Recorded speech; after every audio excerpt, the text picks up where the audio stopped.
बेलियो तुसी देख रहे हो पीपी टीवी ते मैं तुहाडा प्रौणचारक मियां आसिफ अली। जन्म स्थान ननकाना साहब च मैं मौजूद हाँ। नगर कीर्तन शुरू होने वाला ते मेरे नाल इस टाइम मौजूद है कुछ सिख सरदार जिहड़े इंडिया तो आए। इन्हां कोलों जानदे हां जी की हाल है। तो बहुत बढ़िया जी, बहुत बढ़िया। पहले ते वेलकम मानते इत्थे जी आयां नूं। तुमको की नां तुहाडा? मेजर सिंह। अच्छा, कित्थों आए हो? ਅਸੀਂ ਆਏ ਜੀ ਬਠਿੰਡਾ ਜ਼ਿਲ੍ਹੇ में ਤਲਵੰਡੀ ਸਾਬੋ। ਉੱਥੇ ਗੁਰੂ ਗੋਬਿੰਦ ਸਿੰਘ ਨੇ ਦਮ ਲਿਆ ਸੀਗਾ ਜੀ।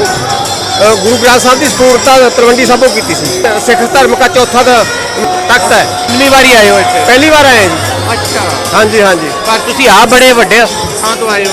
नहीं, ये भी बहुत बड़ा जन्म स्थान तो यही है जी। अच्छा। इससे शुरू हुआ गुरु नानक साहब से शुरू हुआ सिख धर्म। अच्छा, हाँ जी, सब धर्म का जो मुद्दा है ना जी, ये इससे शुरू है जी। जो चारों धर्मों का साझा है। ਤੁਸੀਂ ਦੱਸੋ ਜੀ, ਉਧਰ ਵੀ ਪੰਜਾਬ ਇੱਧਰ ਵੀ ਪੰਜਾਬ, ਸਾਂਝ ਆ ਜਿਹੜੀ ਆਪਸੀ ਕੈਸੀ ਲੱਗਦੀ ਹੈ ਤੁਹਾਨੂੰ? ਨਾ ਸਾਂਝ ਇੱਕੋ ਚੀਜ਼ ਹੈ ਜੀ।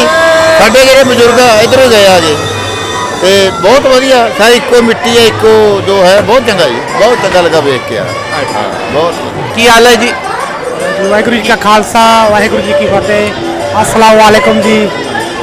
ਮੇਰਾ ਨਾਮ ਗੁਰਪ੍ਰੀਤ ਸਿੰਘ ਆ ਜੀ। ਪੰਜਾਬ ਮਾਨਸਾ ਤੋਂ ਰਹਿਣ ਵਾਲੇ ਹਾਂ ਜੀ ਤੇ ਪਾਕਿਸਤਾਨ ਅਸੀਂ ਪਹਿਲੀ ਵਾਰ ਆਏ ਹਾਂ ਜੀ। ਸਾਨੂੰ ਇੱਥੇ ਆ ਕੇ ਬਹੁਤ ਵਧੀਆ ਲੱਗਿਆ। ਇੱਥੋਂ ਦੇ ਲੋਕ, ਇੱਥੋਂ ਦੀ ਮਤਲਬ ਆਵਾਮ ਆ ਜਿਹੜੀ, ਇੱਥੋਂ ਦੇ ਜਿਹੜੇ ਮਤਲਬ ਕਲਚਰ ਹੈਗਾ, ਬਹੁਤ ਸੋਹਣਾ ਲੱਗਿਆ, ਬਹੁਤ ਹੀ ਵਧੀਆ। ਮਤਲਬ ਸਾਡੇ ਪੰਜਾਬ ਦੇ ਗੁਰਦੁਆਰੇ ਨਹੀਂ ਇਹਨੇ ਸਾਂਭ ਕੇ ਰੱਖੇ ਹੋਏ, ਜਿਵੇਂ ਪਾਕਿਸਤਾਨ ਦੇ ਗੁਰਦੁਆਰੇ ਪੁਰਾਣਾ ਇਤਿਹਾਸ ਸਾਂਭ ਕੇ ਰੱਖਿਆ ਹੋਇਆ ਹੈਗਾ। ਇਹ ਗਵਰਨਮੈਂਟ ਦਾ ਅਸੀਂ ਧੰਨਵਾਦ ਕਰਦੇ ਜਿਹਨਾਂ ਨੇ ਸਾਨੂੰ ਵੀਜ਼ਾ ਦਿੱਤਾ ਜੀ। ਤੁਸੀਂ ਵੀ ਆਏ ਹੋ ਜੀ, ਵੈਲਕਮ। ਵਾਹਿਗੁਰੂ ਜੀ ਕਾ ਖਾਲਸਾ, ਵਾਹਿਗੁਰੂ ਜੀ ਕੀ ਫਤਿਹ। Thank you. ਅਸੀਂ ਇੰਡੀਆ ਤੋਂ ਮਾਨਸਾ ਡਿਸਟ੍ਰਿਕਟ ਤੋਂ ਆ ਰਹੇ ਹਾਂ।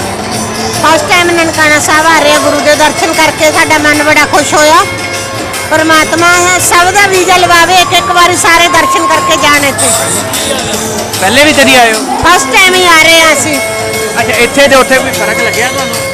ਇੱਥੇ ਜੀ ਉੱਥੋਂ ਦੇ ਬਹੁਤ ਮਾਣ ਸਤਿਕਾਰ ਮਿਲਿਆ। ਇੱਥੇ ਆ ਕੇ ਸਾਨੂੰ ਬੜਾ ਮਨ ਖੁਸ਼ ਹੋਇਆ। ਸਾਨੂੰ ਇਹ ਨਹੀਂ ਜਾਪ ਰਿਹਾ ਕਿ ਅਸੀਂ ਕਿਸੇ ਹੋਰ ਦੇਸ਼ ਜਾਂ ਪਿੰਡ ਬੈਠੇ ਆ। ਸਾਨੂੰ ਇਦਾਂ ਲੱਗ ਰਿਹਾ ਵੀ ਅਸੀਂ ਆਪਣੇ ਘਰ ਹੀ ਬੈਠੇ ਹਾਂ। ਇਹਨਾਂ ਦਾ ਵੀ ਕਹਿਣਾ ਜੀ ਐਸਾ ਲੱਗ ਰਿਹਾ ਕਿ ਅਸੀਂ ਆਪਣੇ ਘਰ 'ਚ ਬੈਠੇ ਹਾਂ ਤੇ ਆਪਣੇ ਘਰ ਆ ਕੇ ਜ਼ਾਹਿਰ ਆ ਕੇ ਖੁਸ਼ ਹੋ ਜਾਂਦਾ। ਜੀ, ਮੇਰਾ ਨਾਮ ਸੁਖਦੀਪ ਸਿੰਘ, ਵਿਲ ਚੰਬਾ ਖੁਰਦ ਡਿਸਟ੍ਰਿਕਟ ਤੋਂ ਤਰਨਤਾਰਨ, ਇੰਡੀਆ। ਅਸੀਂ ਗੁਰੂ ਨਾਨਕ ਸਾਹਿਬ ਜੀ ਦਾ ਜਨਮ ਦਿਨ ਬਰਥਡੇ 552 ਨਨਕਾਣੇ ਸਾਹਿਬ ਮਨਾਉਣ ਆਏ ਆ ਤੇ ਇੱਥੇ ਸਾਨੂੰ ਬਹੁਤ ਪਿਆਰ ਮਿਲਿਆ। ਪਾਕਿਸਤਾਨੀ ਭਰਾਵਾਂ ਦਾ, ਸਿਸਟਮ ਦਾ ਬਹੁਤ ਪਿਆਰ ਮਿਲਿਆ। ਕੱਲ੍ਹ ਅਸੀਂ ਸੱਚੇ ਸੌਦੇ ਚੂੜਕਾਣਾ ਫਰੂਕਾਬਾਦ, ਜਿੱਥੇ ਬਾਬੇ ਨਾਨਕ ਦਾ 20 ਰੁਪਈਆਂ ਦਾ ਲੰਗਰ ਚੱਲਿਆ, ਉੱਥੇ ਦਰਸ਼ਨ ਕਰਕੇ ਆਏ ਹਾਂ। ਹੁਣ ਅਸੀਂ ਨਗਰ ਕੀਰਤਨ ਦੇ ਵਿੱਚ ਸ਼ਾਮਲ ਹੋਏ ਹਾਂ ਤੇ ਰੌਣਕਾਂ ਬਹੁਤ ਆ। ਪੰਜਾਬੀ ਭਾਈਚਾਰੇ ਅਤੇ ਵਰਲਡ ਦੇ ਵਿੱਚ ਸਾਰੇ ਪੰਜਾਬੀਆਂ ਨੂੰ ਬਹੁਤ ਬਹੁਤ ਮੁਬਾਰਕਾਂ। ਸਤਿ ਸ੍ਰੀ ਅਕਾਲ।